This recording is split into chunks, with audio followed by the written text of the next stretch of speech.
So hello and welcome to Inspiring Interviews, Conversations about Breath. My name is Benedict Beaumont and I am from Breathing Space, and each week I ask a well-known facilitator to come in and to share their journey into breath, or to where they are as a awesomely fantastic facilitator of some kind or another. Now today I am really lucky because I am joined by Julia Davis. Should we just say hello? Hi Benedict, it's good to see you this afternoon. Hi. Yeah, really great to have you here. And we can't stream this live, but we are recording, and this will be up on YouTube and the Facebook group shortly. So Julia is going to be leading us in a breath work in a second, but before we start, I'd just like to take a couple of breaths with you before I introduce you properly. Is that okay, Julia? Yeah, that's fine. That's fine. Okay, let's just take a couple of breaths together.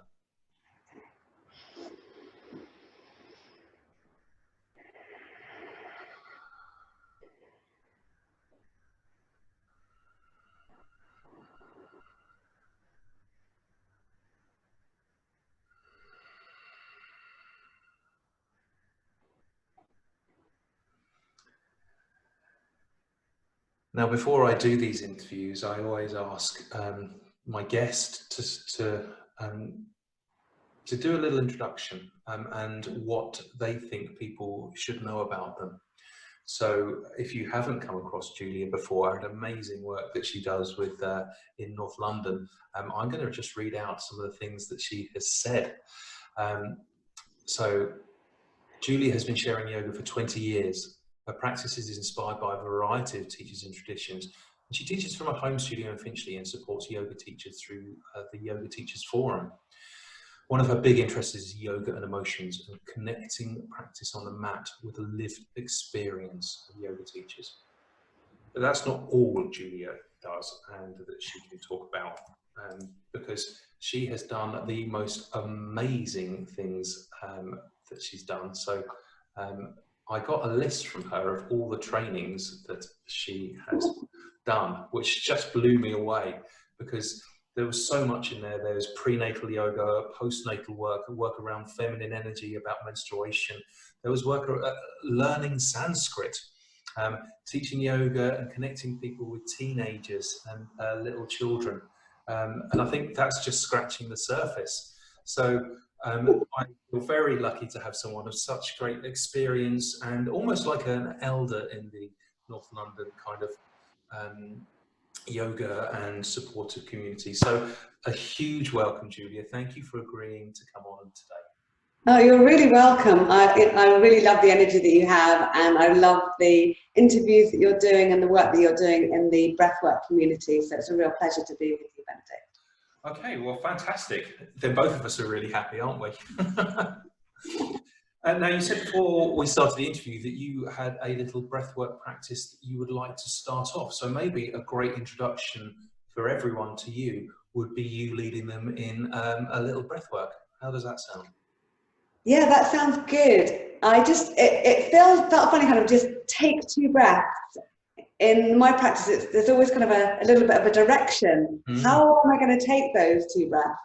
So I've been thinking about all sorts of breathing practices that I do, but one that I really love is very, very simple. You place your left hand over your heart and your right hand over your left. You can choose to have your eyes open or have your eyes closed. It really makes little difference. It's what you're most comfortable with. And then you just bring your attention to your hands. So I've got my eyes closed because that helps me focus in on my body. And when you bring your attention to your hands, you'll notice the movement of the breath. So it's very likely that you'll feel some kind of a rise with the in-breath and some kind of fall with the out-breath. And go with that. And it's often the case, notice whether this is your experience, that when you connect in with the hands rising and falling, and with the breath in this way, that you can notice the breath begin to slow.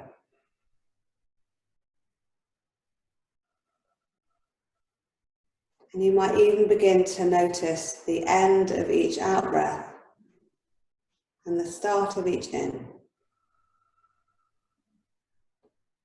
The end of each in breath and the beginning of each out. As the hands gently rise and fall with the breath.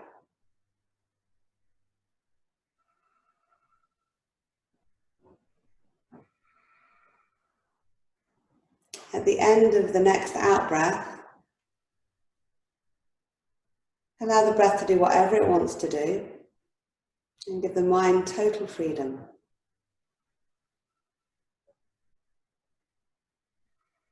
If your eyes are closed, allow your head to drop a little way. Remove your hands from where they are, place them on your lap if that feels comfortable. And with your gaze lowered, gently open your eyes. And then join us in the room.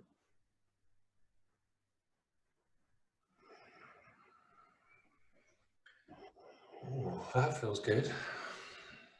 I normally check in after we do a little practice to see how everyone's feeling.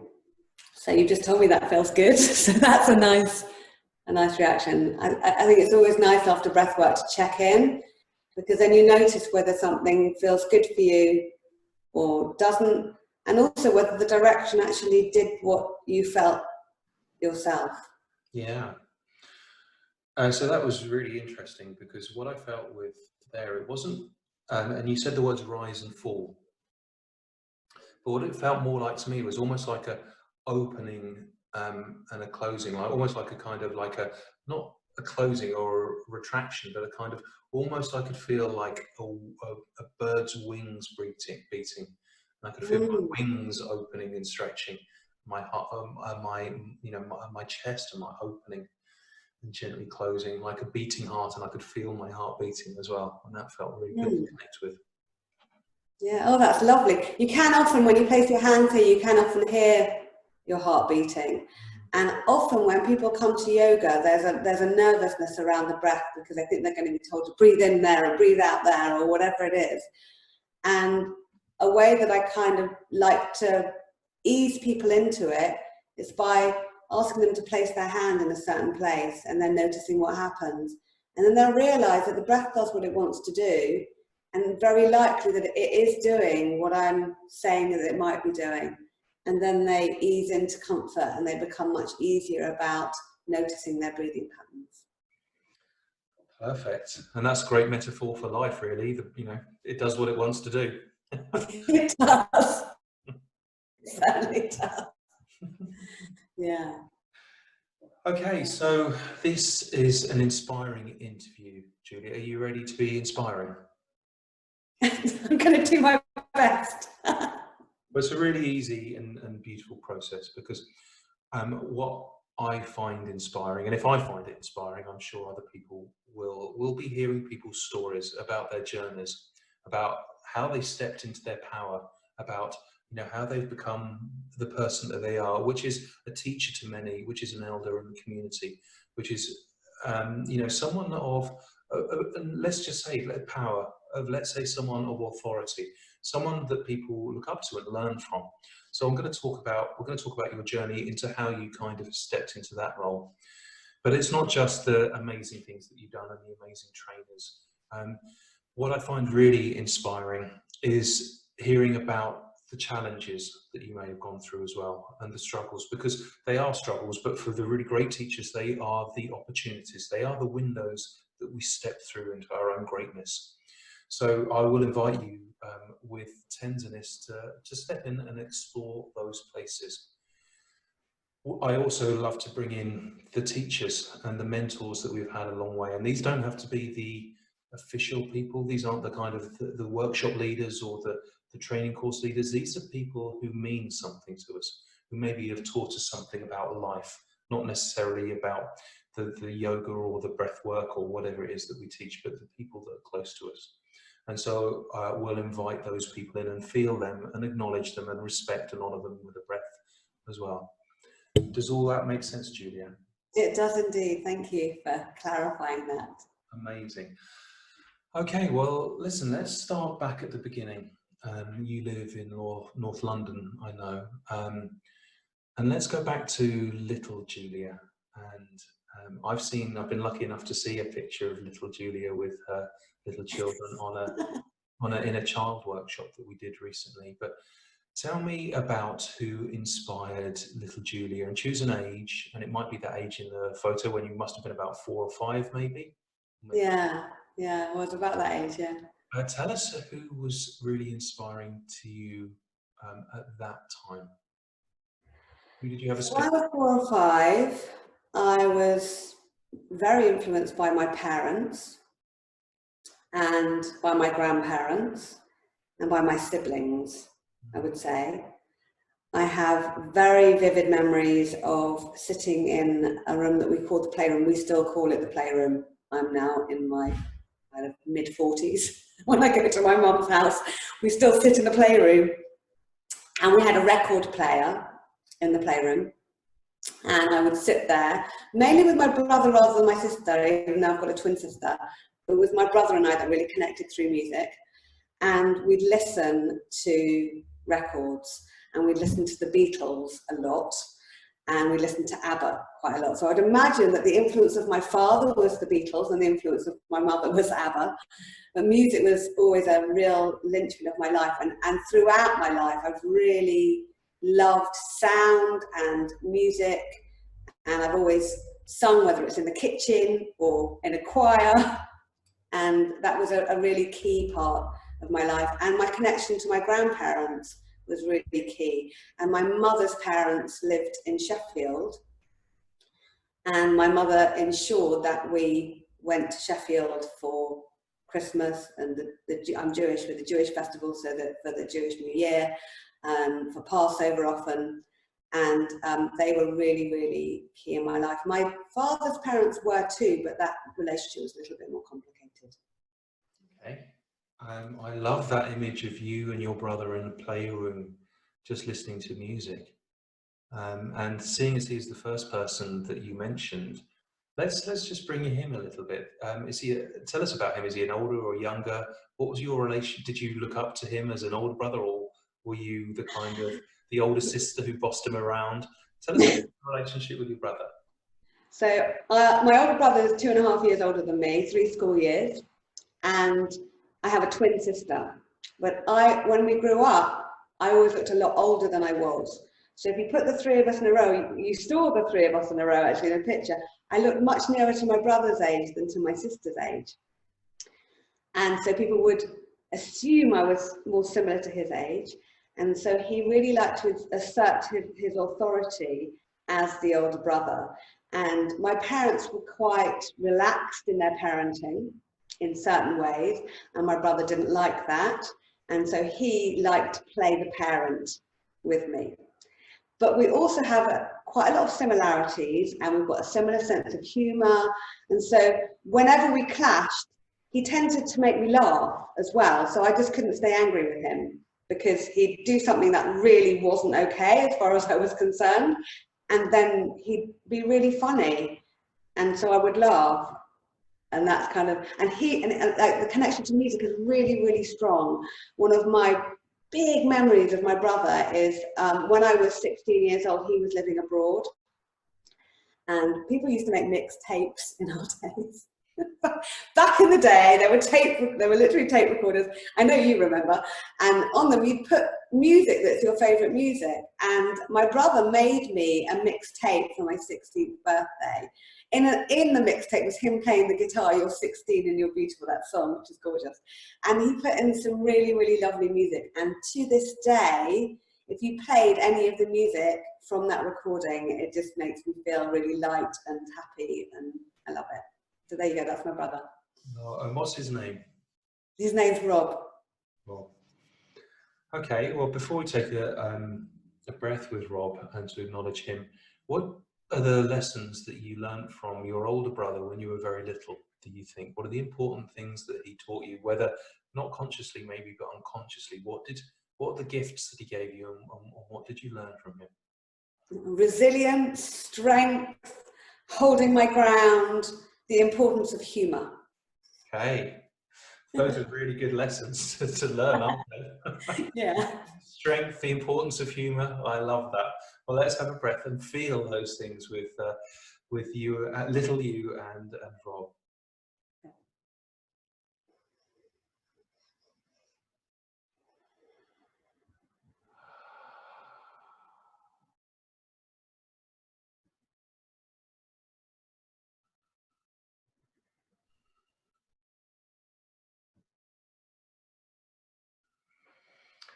Okay. Well, you describe such a beautiful, warm family environment with your extended family taking a really important part as well. Both on your fathers who are closer and your mother's grandparents as well, even though they're further apart, still a really important part of your family life. So let's stay with that for a little while. I'd like you to think about someone who you learned some other life lessons from. And it doesn't matter who that person is or what they taught you, but who was a big influence on you about who you are, how you view the world, and who you became that you would like to bring in now? I know what we mentioned our extended family. My sister will kill me if I don't mention her at any point, because but maybe she's kind of, she's very, very present in my story now, so maybe we'll bring her in at a later stage, I don't know. My dad's someone who really comes up because he died a few years ago now, and he was the first practitioner of yoga that I ever came across, and he loved the fact that I practiced yoga. He was really supportive. He came to my classes, and he had really positive memories of his own experience of yoga as well. But he could never remember the names of his teachers, and I kind of really wish he could remember, because there are some teachers, John Sturck's one that comes to mind, because John Sturck's in London. He's a similar age to my dad, and he probably practiced in the same area. He lived in North London, I think, for a time as well, and Lolly too. And I just think, oh, I wonder if they were in the same room practicing yoga together at any point. And I feel that there are similarities between me and my father as well, and there were also massive clashes that I had. But he was, yeah, in the clashy ways that teenagers clash with parents. We definitely had massive clashes. Especially girls with fathers. Yeah, but he, I think the older I became, the more warm my relationship with my dad became. Okay, well, tell me, what were the lessons and the gifts that he gave you as a young child? What was your relationship, and what was that like? What was he like? What did he inspire in you, Julia? I think he inspired me much more as an adult than he did as a child, because as a child I saw him as an authority figure and as a conflict figure. But as an adult, he was really supportive of everything that I ever did. He probably was as a child as well, and I didn't recognize it. But having a cheerleader in your life is huge. And when Dad died, I felt I'd lost the cheerleader. I'd lost my main cheerleader, the person who would always, so embarrassing that he would always say how wonderful I was and always find the best in me and always see me between, with really rose tinted glasses. And it's really the wonderful thing to have someone in your life who loves you in that way. Yeah, well, that's a really powerful description, to have your biggest cheerleader, someone who looks at you through rose tinted spectacles, and everything that you do is amazing. I can really feel him, and how wonderful a gift that must have been to have. I know you only felt it later in life, but it feels to me like that was there from the beginning as well. Maybe not. Men do change as they get older. And what's his name? His name's David. David. Okay. So I know he's no longer with us, but let's just acknowledge him and honour him with a breath.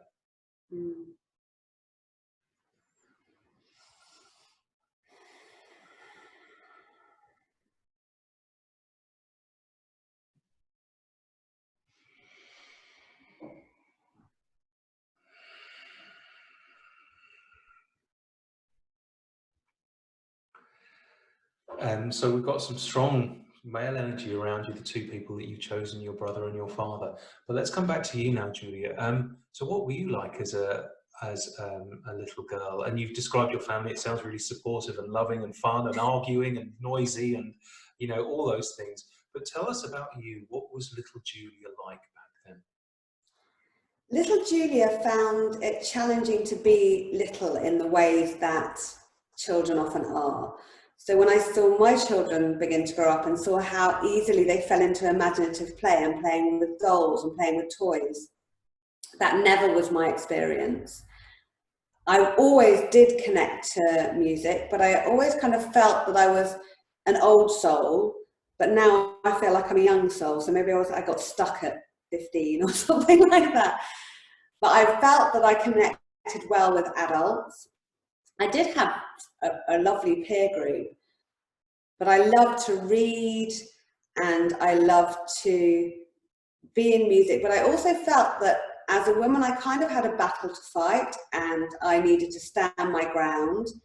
And from a really young age, I felt that the female powers that there were, that I could see around me, didn't sit with who I am as a female. And it took me many, many years to find that feminine power that really worked for me. When I was young, Margaret Thatcher was in power, and she was, for me, the embodiment of a male-female.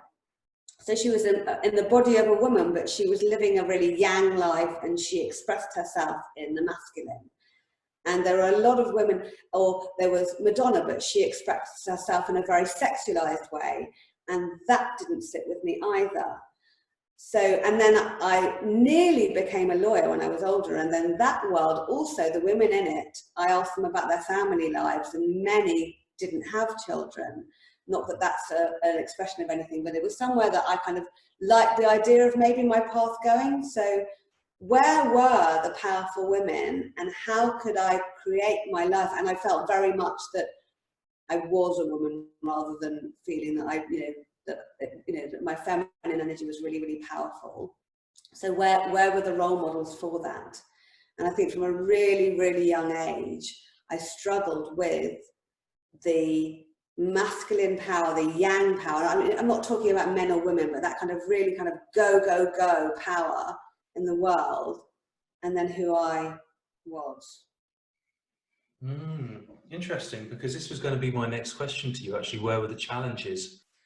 You know, what were the struggles that you had? So you've already started to describe this was your mission, or your search for strong female role models that you resonated with, because they didn't really exist. There was more of the kind of the masculine energy in the strong women that were around there. Okay, so let's maybe take you up into your teenage years, and what was life like for you then? Tell us paint us a picture of what teenage Julia was like, and her struggles as she started to find her feminine power. That's a really vulnerable place to delve into. I think for anyone, there are very few people who have teenage lives. I do know of people who have had really powerful and amazing teenage lives, and they've found it quite hard to recapture that as adults. But the teenage years are not years that I would want to revisit particularly. I had a difficulty balancing my sexual energy with who I was. I think most teenagers do have a real struggle with that. And I've noticed, having my own children, that a lot of that challenge is connected to touch and the need, the really human need that we have for touch. And as we're in lockdown, we're really noticing, well, I'm really noticing who is able to touch and who isn't able to touch, and the importance of that. And I actually had my mum mentioning the other day that we didn't really come from a very touchy-feely family. She didn't, and then we weren't. So as much as we were a really warm family who loved each other, the word love never really came into it until I married into a family that say I love you every time they say hello, goodbye.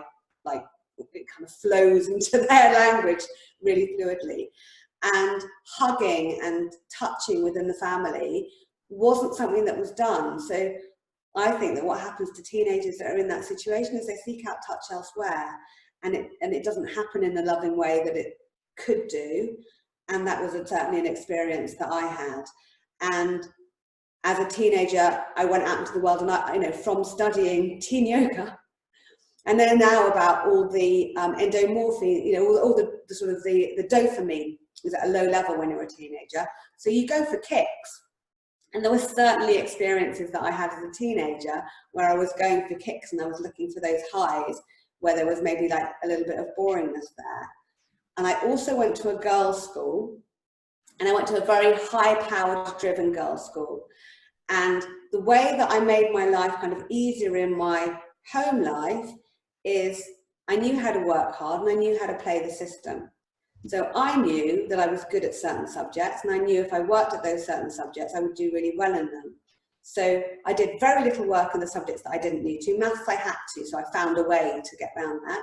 And then the things that I was good at, I strived for and I did well at. And I knew that university was my ticket out of home, and I was going to do everything in my power to get the grades I needed to go where I needed to go. But what that did is that turned me into somebody who didn't know how to fail. The first thing I ever really failed, apart from like relationships with boys and stuff, which, you know, I didn't count. I'm talking about in achievement terms. I failed my driving test twice, and then passed it the third time. On the same day as my twin sister, actually. We both failed twice and then passed on the same day. And I remember thinking, my goodness, that was my first major challenge. And when I compared passing my driving test to my A-levels, I said that my driving test was harder. It wasn't. The amount of work that I did for my A-levels was astronomical, and I worked really hard, and I was not an easy achiever. But I saw that as something that I knew I could do, and that's something that I didn't know I could do. And I chose a path of least resistance. I chose the path where I would succeed. And that means that when you get the knocks in life, they're harder, because you've never, you know, in that container of childhood, I feel that it's really important to fail, and fail reasonably often, and then you build the resilience to failure. I wasn't sporty, so I didn't get that opportunity to play in a football match or play in a whatever match there might be and lose.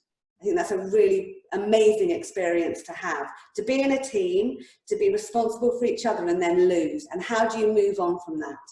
And I didn't get that experience as a child. I loved theatre though, and I really enjoyed being part of that kind of world. And that is a collaboration, and that's supporting each other too. But it doesn't give you the same opportunity to fail that sport does.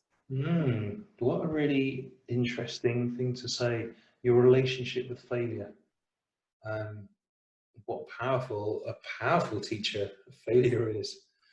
And it sounds like, because you were it seems like you're a very smart student actually at school, in your high-powered girls' school, where there's a lot of pressure, that you chose the subjects that you knew you would be good at and would be your ticket out to university, and then, you know, you found a way to do the other ones. That shows as well, just not just academic ability, but that's street smart, really, isn't it? You know, the path of least resistance. But you're right, it does. When you do something like that, it kind of insures you against that failure, and how important that is as a teacher. Okay, well, there's a question then. So your driving test was your first failure, but where else have been your lessons in failure, Julia? Where else would you like to explore and tell us about maybe your greatest failures, which have been your teachers? That's a toughie. There are definitely failures along that. I think as a parent, you fail every single day. So that is absolutely my biggest failure, and hopefully my biggest achievement. I don't know. You'll have to ask my kids. I'll probably say definitely not my biggest achievement. But as a parent, you fail every day. And actually, I remember my mother-in-law was the most amazing, powerful, inspirational woman you could ever meet. But we clashed when I had my first daughter. And what we clashed over was, she was there and she wanted to help me. And I said, I've got to learn to do this myself. I might fail. I might do everything possible wrong. I remember the conversation I had. But I need to do this myself. I need to learn how to be a mum and fail being a mum and go to the next stage. Otherwise, I'll never feel like I can be one. So yeah, every stage of parenthood is a massive opportunity for failure. Wow, what a beautiful thing to say. As a parent, we fail every day. Yeah, I've got to salute your strength here and your wisdom in saying I need to do this and I need to fail at it in clashing with your mother-in-law. What, like, to have the wisdom and the strength to say that is amazing. Like, that's made me absolute buzz. Yeah, that's made my heart sing actually, because I know as a teacher, I learned way more from the kids, in my classrooms every single day than I did, and it was a privilege to be in that position. So, yeah. Um, I love that, Judy. That's such a beautiful thing to say. Yes. My greatest failure is my children and my greatest success as well. As a parent, we fail every day. Yeah. Sorry to keep going on like that. This is your, it's not mine, but I love that. Yeah, yeah. Okay. Well, then let's talk about that ticket out of your home life and your transition from going to a school and into university and your next stage of your journey. Maybe that's where you started to find some stronger female role models for you, or perhaps that's where you started to step into your energy as a strong woman that wasn't like Margaret Thatcher or Madonna. So take us on the next stage, Julia. Well, then my next stage was really, really tricky, because when I was at school, as much as I faced challenges, what a private girls' school did for me and what my home life did to me is it gave me a very, very small and safe container. So I was in the same school from the age of 5 to the age of 18. And within that school world, there was very little bullying that I experienced. I wouldn't even call it that. There was a lot of supportive friendship, and there was a real cloistered world. As much as it was multi-faith and multi-faith, because that's what North London is. It's almost impossible to live in North London and not to have every race, colour and creed. It's kind of our norm in London, or it was my norm growing up, and it's certainly my children's norm as well. It was still a very, very safe container. And I decided when I left home that I was going to go, I did go and study. It was interesting that I chose to go and study because that was another safe container, but I wanted to learn French, and I'd never really, I did GCSE French badly. I thought, if I go and live in France, I will learn French. And I went to a language school in Cannes. But while I was there, I had a great time. I've got friends from there that I'm still kind of connected to in certain ways. I got colitis, which is an inflammation of the colon. And by the time I left, I was really, really unwell. I was there for 4 months, and I was like, I'm not coming home. I'm not coming home. The French doctors didn't understand me. I didn't understand the French doctors. So by the time I got home, I was really, really unwell. I had to go into hospital for an operation, and I was put on steroids. And it took me, and that's still a challenge that I face today. But I think it took me until after my university experience for that to turn into stability for me physically. And I'd hardly had a day off school. Throughout my school career, I remember having flu once, or, there was hardly a day that I was off school. So to go from that, from kind of guaranteed health, I didn't know what people meant when they said, how do you sleep? I go to bed, I fall asleep, I wake up in the morning. How do I sleep? Horizontally, it wasn't a question that meant anything to me. And then to go from that to the massive vulnerability of being unwell was huge, and it had a massive impact on me and my life. So that's a huge thing that happened to me. And yeah, and then I went on to, so I did live in France. I did speak French by the time I came home, which was great. And then I went to live in Israel. I come from a Jewish background. That was a big part of, still is a big part. I've got family that live there. And I went to Israel, had a really tough experience in Israel actually, and my body still wasn't in a stable place. And then when I did go to university, I'd kind of told myself I was having that year so that I could experience university in a more positive and easy way. I'd been through a roller coaster ride, and there were aspects of university that settled me. Okay. That's really interesting. So your time in France You know, talking about failure, that sounds like the first time that your body started to kind of fail and not deliver what you got used to. Yeah. Yeah. So what? Just before we come on to your experience in Israel and university, what did that teach you then? What are the gifts that you still carry from that experience of your body failing you then?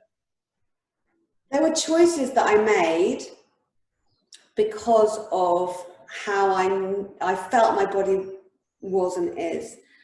So one of the things I remember when I was 16, I went on a holiday where we travelled around a lot, and there were older, like people in their 20s looking after us on that holiday. And I fell asleep every time we went on the bus.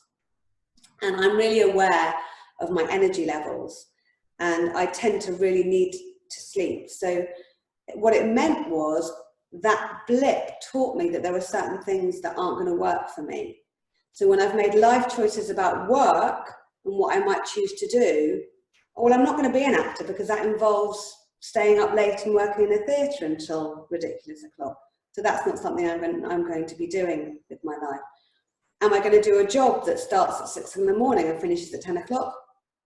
That's going to impact on how my body is and how I feel. So I'm not going to do that. So I saw my choices change because of what my body is capable of supporting.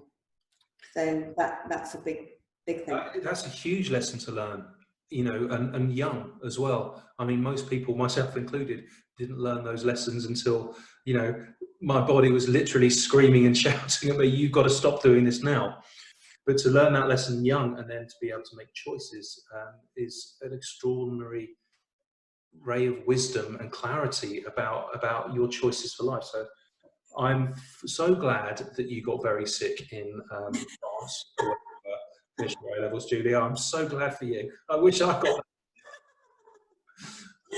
It's a tough lesson that I keep on having to learn. It's like balancing energy levels it's a real challenge. It's my biggest challenge.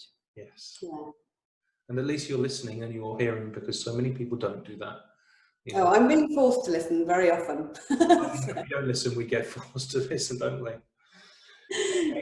Yeah. So then you went on to Israel and university, and you just mentioned briefly there that was another learning experience, a learning opportunity for you, or a challenging opportunity. Would you like to talk about that before we head on to university? So Israel was challenging because there was a lot of expectation. I went there because my family's got a very close connection to Israel, and it felt like maybe I wouldn't be allowed to take a year out if it wasn't where I went. And there was an expectation that I would fall in love with it so much that I might want to live there. That was an experience of people around me. My uncle and aunt had gone to live there from Manchester. So there was this expectation to love it, and I didn't love it. The balance of life there wasn't something that sat with me. The way of being there wasn't something that sat with me, and I didn't love my experience there. And the people that I was with, my best friend was he's another guy called Dan, and he is a year older than me, and he went to Israel, did exactly the same thing that I did the year before, and he made amazing friends, and he had the most wonderful, fantastic experience. So I stepped into that experience expecting to have what he was given, and I was always a bit annoyed that I couldn't jump a year and have gone with him. And my experience was that I was with people who were really different from me, and that I didn't resonate with. And it was really hard to build relationships. And I found the work wasn't that interesting, and I had a lot of downtime that I didn't know what to do with. And I was either in a country that was too cold. In January, it was absolutely freezing there, and they didn't have proper heating. We were put in these rooms that were freezing cold. And then it went suddenly from being a bit too cold to being boiling hot as well. And I don't work well with extremes of heat. Today it's about kind of between 18 and 20. It's kind of my favorite. Blue skies, not that warm, is perfect for me. So the weather didn't fit. There was a lot that didn't fit for me in a country that I was supposed to fall in love with. Yeah. So, yeah. It was the expectations, both from you and, you know, is it Dan, did you say his experience, and then your family's experience with your uncle and aunt as well, I can really feel that weight of expectation that didn't happen. Yeah, yeah.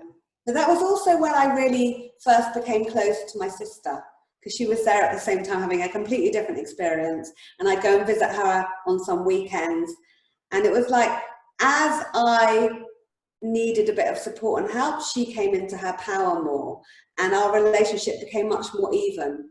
And from then on, our relationship has always been even. We've kind of always been on a seesaw of supporting each other, which is really nice. So we know now, from then we got into a pattern of being there for each other. And that pattern has continued to this day, and hopefully I can't imagine it ever changing. Oh, amazing. Well, let's bring in your sister here. I know you said that you wanted to, or I think you said she would kill you if you didn't. So it's many people, they look at twins and they kind of are a bit envious of that energy of someone who is like you and yet separate from you, and that love and support and that relationship that you can have. So whilst we're here then, maybe tell us a bit more about your sister, what she's like, and about your relationship with her. It sounds, from your experience in Israel, that was a pivotal turning point, but maybe let's hear a bit more about your sister and your relationship with her. I love the way you said all those things about similarities. We couldn't be more different. We are so different to each other. We live on a different frequency. That's kind of the way that I see it. I'm on one frequency, she's on the other. If we weren't siblings, never the twain would meet. She was much smaller than me growing up, so she was babied and she was looked at as the one that needed nurturing. She was also very quiet, and she took a long time to find her voice. I was very noisy and articulate from pretty much day one, so it always felt a little bit unfair to me that she was being held and I wasn't, because I was the one who looked as if she didn't need it. I was very good at being able to be seen that way, so it was probably my own fault that I didn't get nurtured in the same way. But she was always cute. Cute was never ever a word that was used for me. So I think it took me time to allow myself to grow into my relationship with my sister, and I'm sure there were times where I wasn't kind to her. There were certainly times where I wanted to ignore her and be in my own little world. But then as we grew, there were little things like we went through our GCSEs together. That was, we supported each other through our GCSEs. We went through our A-levels together. And then we left home and found our paths together and started to support each other. And when we were in Israel, she was very supportive of me. And then when we went to university, I studied history, a subject I love and I'm very good at, and I found easy, and wasn't very many hours, and I couldn't believe I was there studying it. And if I look back, if I had my time again, I'd have chosen something much more challenging, something that much more resonated with my heart and all of that. But there I was doing a subject that was really easy. She chose engineering. Engineering is a 9 to 5, Monday to Friday, difficult, challenging degree. She's an amazing engineer now, very well known in her field, really highly respected, but that was a tough degree. So you can imagine the conversations that we had on the phone and the support that she might have needed from me. So, and then throughout our lives, she had her first son 3 months before I had my daughter. So at that point, she was really, really supportive of me. And then we've rocked and rolled with that. And I would say for quite a few years now, we've been on a very even supporting each other.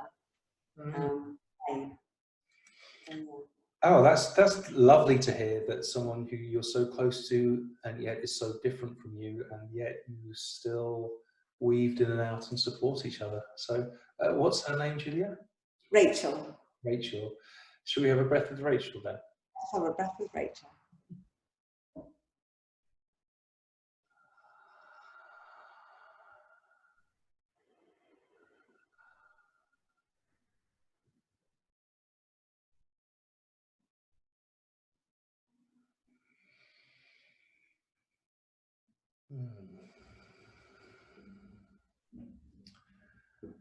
Okay, well let's go back to you and studying history at university. And where did that lead you to? What happened after you graduated? When I was at university, I went forward to try and get into loads of plays in my first year and didn't get into one.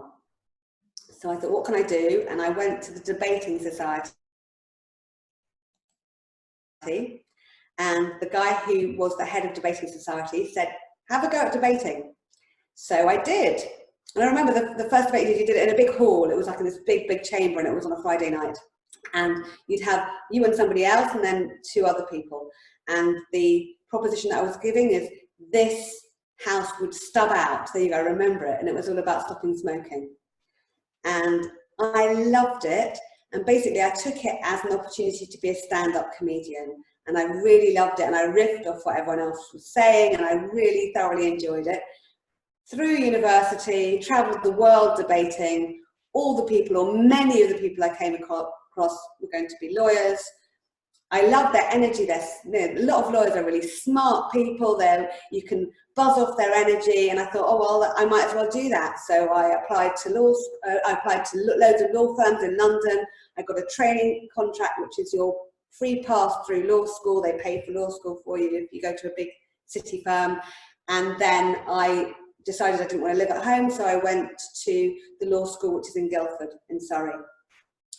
And I went there and I did a term there. And at the end, actually the first night of my second term, I think it was, I just stayed awake all night. I was just awake all night. And I thought, I can't do this. I don't want to be a lawyer. I know I don't want to be a lawyer. I've got friends who are lawyers now in the kind of firm that I've been given a training contract with, and they're working through the night. And I don't have the energy to work through the night. I know that I can't sustain that. And is it the type of work that I'd want to do anyway? Can I see myself in a corporate city law firm? No. Did I see anybody who resembled who I feel I am when I'm at a law firm? Not really. And so I remember I called home the next morning and I said, I'm not going to do this. I can't be a lawyer.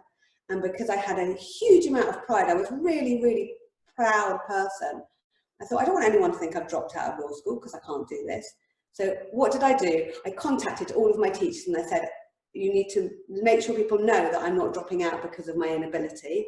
And so the law firm that I had a training contract with, who I was the university or the law school connector for, knew that wasn't the reason why I dropped out, and they made me pay back my first term of law school fees.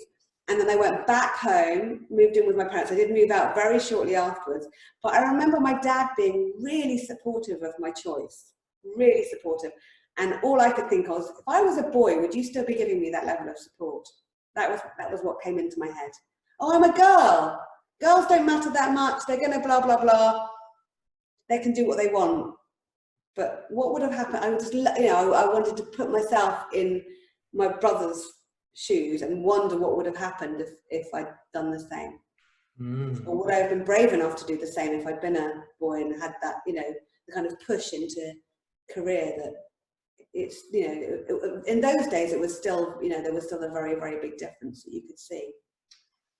Well, once again, Julia, I'm really impressed by your wisdom and your strength at a young age to say, no, this isn't what I want to do. Like, I know many people, and myself included, would have found the pressure and the expectation from family overwhelming, and also the pride that I'd decided to do this and to admit that I was wrong and not what I wanted to do. To have that ability at a young age, again, shows a real strength of character there. And even though you questioned him, I'm so glad that you had your cheerleader in chief there, to support you. That is a gift that is, you can't have, there's no words for that kind of gift, for that kind of support. Wow. Okay. Well, I'm imagining the young Julia in her early 20s, quite a strong-willed young lady who knows her own mind and is, very ambitious, but not in that traditional masculine environment. But she knows that she isn't going to fit in there and knows enough about herself. Maybe through her journey through sickness a few years before when she was in France, that physically that's not something that she's going to do. So she's not going to do it. And I've got to say, hats off to that, Julia. having the strength of will and character to say no, and paying back the law fees. I love that.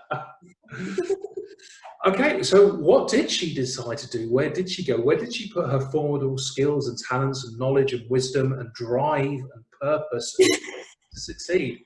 Obviously, that bit about failure, you know, wanting everyone to make sure make sure that they knew it wasn't because she failed and she couldn't do that. So that relationship with failure is obviously still there. But tell me, where did Julia go next? Well, so I had a rocky time from then, because I read, there were a couple of books that I read that really resonated with me. There was Louise Hay, You Can Heal Your Life. And Louise Hay became this amazing phenomenon. She died very recently, but she's had a massive, massive impact on the Western world. And a book which is also very well known now called Feel the Fear and Do It Anyway. So those were two books that I read at the time. And I think it was Fear the Fear and Do It Anyway that really made me think, what do I want to do? So I spent a couple of years, everyone was doing recruitment, it was a very easy step. So I did that just to earn some money for a few years, but I kind of thought, not even for that long actually, just because I felt I had to leave home and be earning money. And then eventually I did come back home. Luckily I had a home to come to, and that home was in London. And I wanted to do something that intellectually stimulated me, that would get me feeling kind of excited to get up and go to work in the morning, and that would be 9 to 5. And it was at the same time as I found a job that did that I found yoga as well. So I remember looking in the yellow pages, this is how long ago it was, and I found a yoga teacher in the yellow pages, and I started to go to this class in Mill Hill with an amazing, amazing teacher called Estelle Eugene, who is around. She's had a stroke and she still teaches, and she's a really, really powerful woman. And she's a powerful woman in a way that I could completely resonate with. You know, I don't have her strength and power. She's just the most resilient woman you could ever meet. She's amazing. But I connected with her energy, and the work that I did, I really did find stimulating. But the real issue that I had with it was that my boss said, the thing that motivates people in the working world, and a lot of what he said was really true, is fear and greed. If you can tap into people's fear and you can tap into their greed, then they will buy what you have to offer. They will buy it. And that just sat so badly with me. But it was interesting work that I was doing. I was communicating with really interesting people. I was working for a company that created conferences and events for various industries, and I was working within the finance side of things. So I was working with people who were directors of companies, the head of corporate finance at a law firm, the head of private equity in a bank, and then I would pick their brains, find out what the most important things that were going on in their industry were, create a conference out of them, and then create the blueprint for what they were going to say at the conference. So it was fascinating to talk to somebody who's at the head of their game. Is really interesting, and they care about what they're doing, and so you start to take it on. But I just knew that wasn't where I wanted to be. And as I got to know Estelle, she said, "Oh, I'm British Wheel. Why don't you join the British Wheel of Yoga?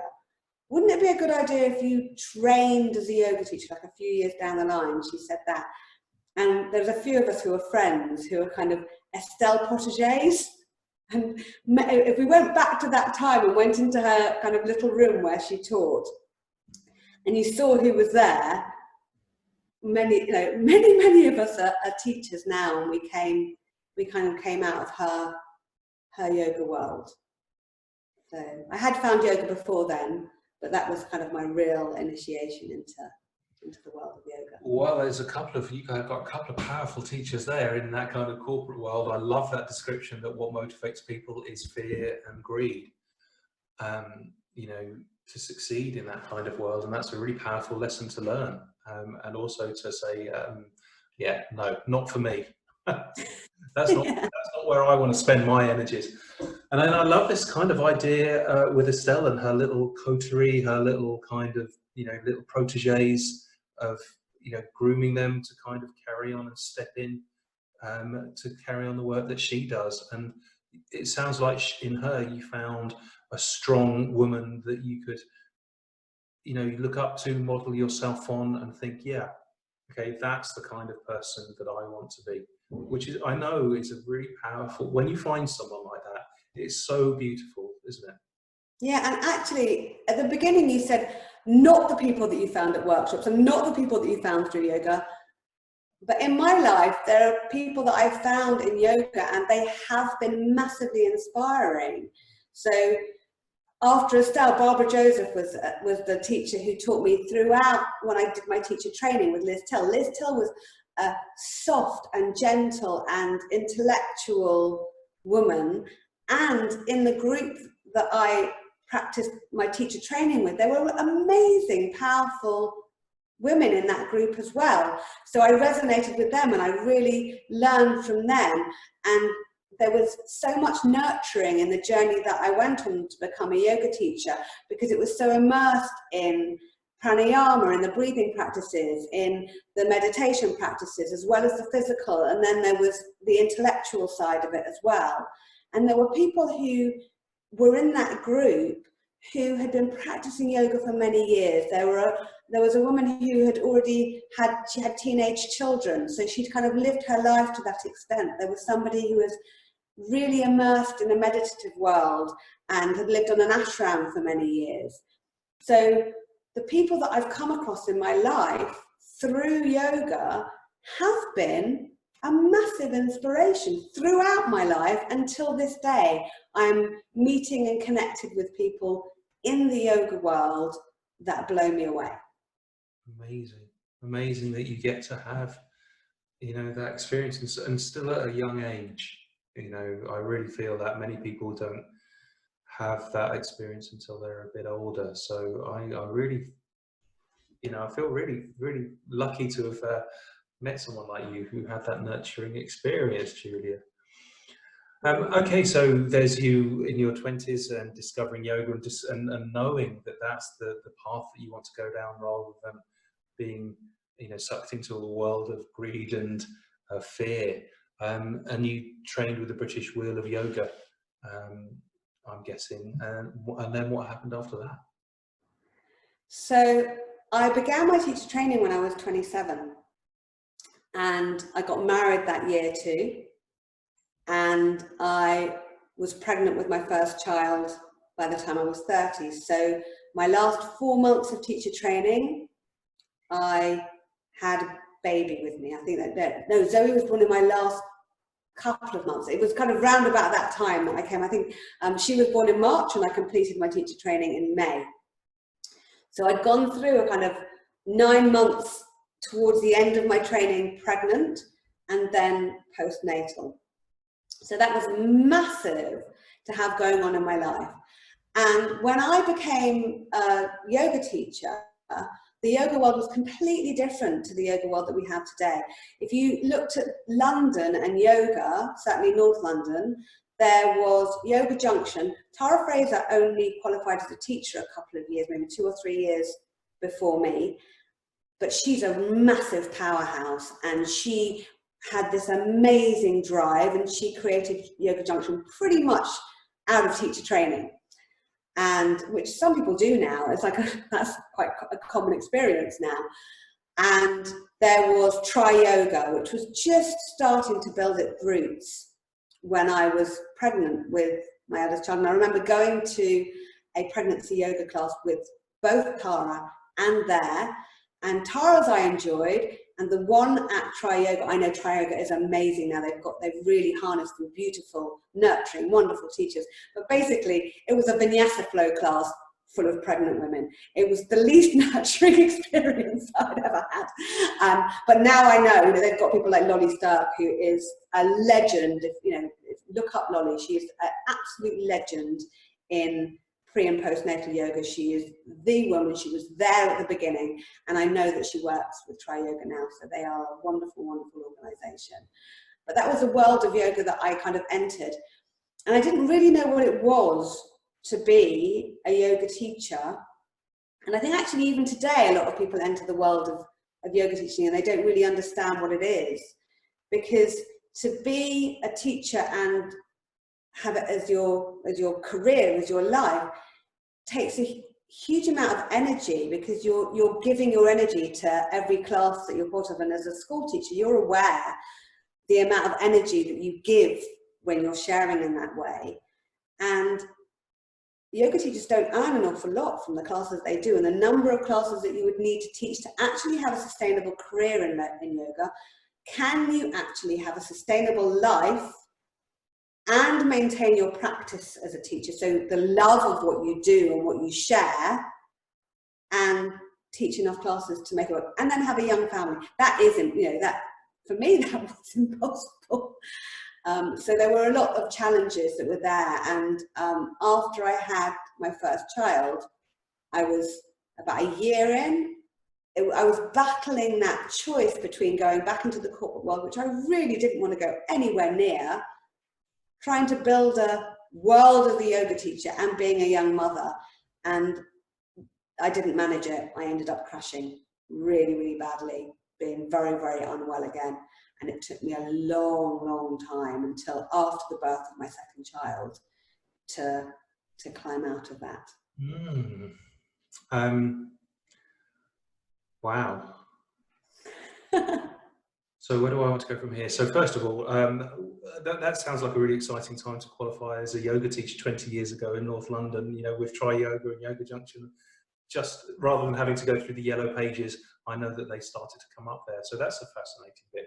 Also stepping into being a mother and a family, and then trying to combine that with, a career that you love and a career that you don't want to go down. So the choices that you have around that.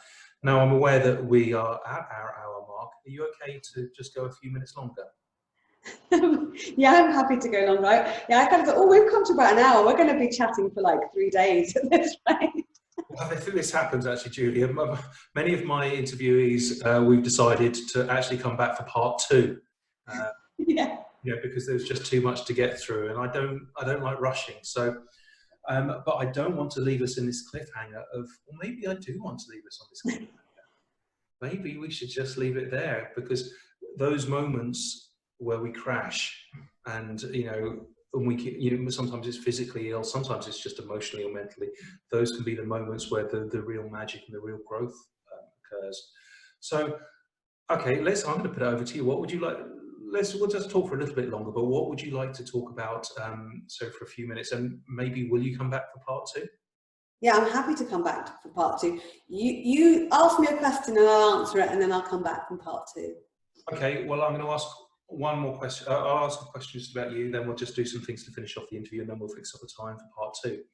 I'm going to ask for any teachers, I'm going to ask you what advice would you have given young Julia around that age about trying to combine a family, about trying to combine a career in yoga and the temptation of going back into the corporate world? And what advice would you give that Julia? Because that advice that you would give her is still relevant to so many people who are qualifying in yoga or in breath work, which is what I do. You get qualified and you want to go out and take your passion out there, but it doesn't pay very well, and it's you have to give a huge amount of energy. So I'm going to ask you, what advice would you have given 28-year-old, 27-year-old Julia coming out of teacher training, yoga teacher training? What advice would you give her or someone else about to come out of that experience? So now there's a lot more out there that can support people when they're going through this, but as a mother, there's an amazing organisation called Hand in Hand Parenting, and through that organisation, I haven't done a lot with them, but they do amazing work. I learned about something which is called shared listening, and if I had had a shared listening partner at that stage in my life, it could have been a complete lifesaver. And what happens in shared listening is that you're with a partner. I'll just explain the simplicity of it. There's more to it than this. but you have someone that you share listening with, it really helps if that person has got a similar life experience to you in some way, they connect in some way with you. And in the experience, you have a period of time that you both agree, and one person has the opportunity to speak for that period of time. So 20 minutes is often a good amount of time. You talk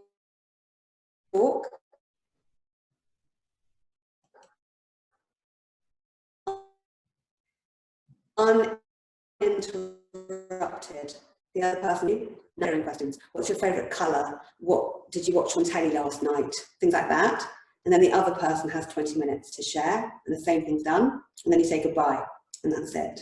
And if I'd had that level of support at that time, it would have made a huge difference to my experience.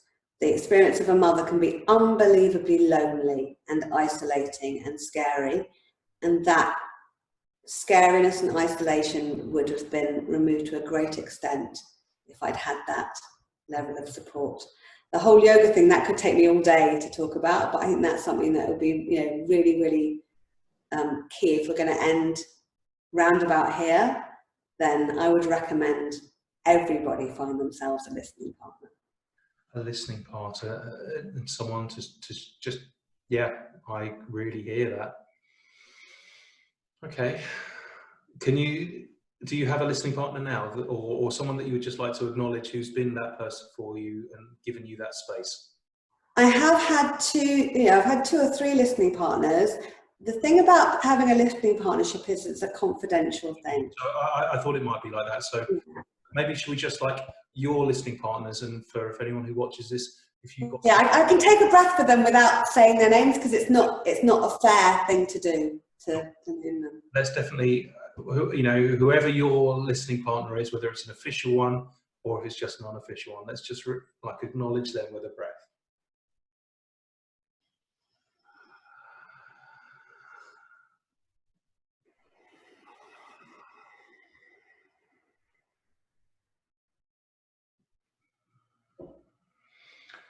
Okay, well, a couple of things before we finish. So I'm going to ask you if you would like to lead us in a little breath work to finish with. You know, it might be a technique, but let's just think about, we've talked about some of the things and some of the people that have inspired you along the way. What would you like to inspire in people, Julia, right now?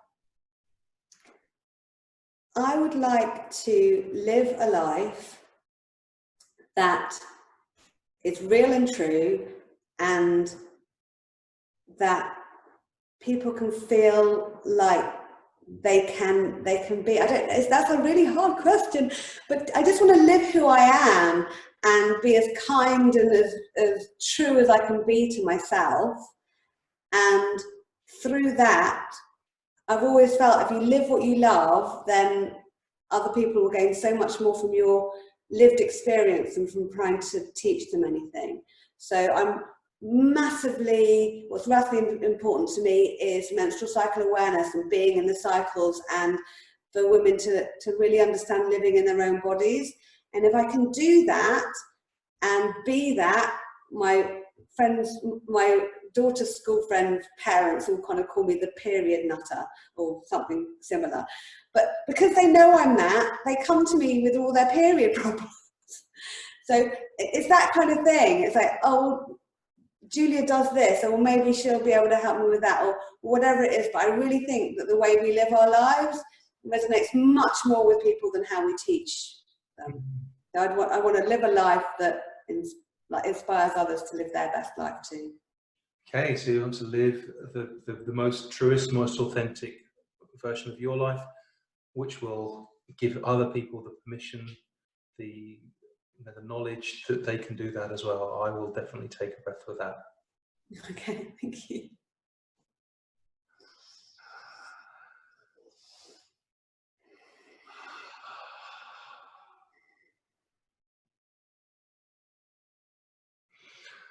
Okay, so we will come back at some point for part 2 of this interview, where you will tell us about the black hole that you fell into and your journey to becoming, I think in your words, the period nutter. We'll come back with that another time. But for now, would you like to lead us in a breath practice or a breath technique, or just even just a few breaths and something to close off this? Yeah, yeah. There was a standing one I was going to do, but I can see you sitting at your desk, so I think we'll stay seated. If you want to do a standing one, that's fine. You want to do a standing one? There's a standing one that's really kind of fierce. Okay. So if we do a fierce standing one, oh, got to get up. Oh, you've lost my head. I'll stand back far enough. So you need to bend your knees for this and come into a little bend knee position. I need to have your hands forward. And then you're going to be imagining that you're going to be cutting a massive piece of wood, and you're going to use an out breath with your mouth open to cut it. So you breathe in, you're going to breathe in through your nose, and then you're going to breathe out through your mouth. And I'll show you what it looks like. Like that. And we can do 3 of those. You're going to cut your wood 3 times. So breathing in.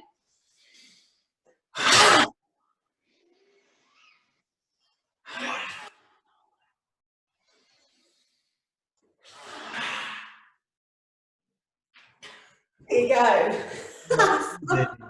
You've got a bit more of the day to get through than I have, so that'll kind of get you into your day. Oh, I love that, Julia.